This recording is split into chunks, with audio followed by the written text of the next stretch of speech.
Klaipėdos miesto rankinio klubas Dragūnas susikūrė 1999 metais.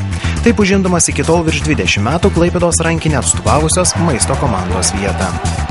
Per 10 metų keitėsi žaidėjai ir rėmėjai komandos pavadinimas. Nuo 2006 metų komanda vadinasi Klaipėdos Žemaitijos Dragūnas. Nesikeitė tik jaunatviškas ryžtas ir noras nugalėti.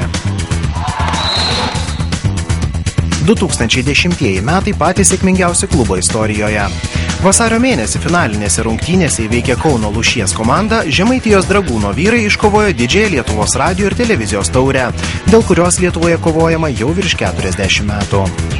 Komandą su pergalė sveikino ir naujų pergalių linkėjo Klaipėdos miesto meras Rimantas Taraškevičius, Klaipėdos universiteto rektorius Vladas Žulkus. Dar didesnį laimėjimą Klaipėdos rankininkai pasiekė 2010 gegužės 15 dieną Klaipėdoje.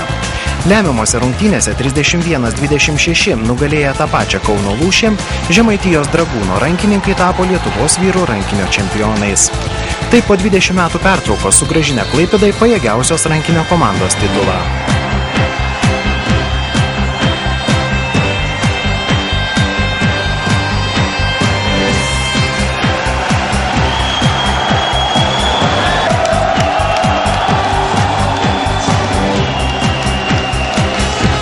Norime padėkoti mūsų klubo draugams ir rėmėjams. Jūsų pagalba mes tapome auksiniais. Didelis ačiū. Kviečiame naujus rėmėjus prisijungti prie Žemaitijos Dragūno kolektyvo.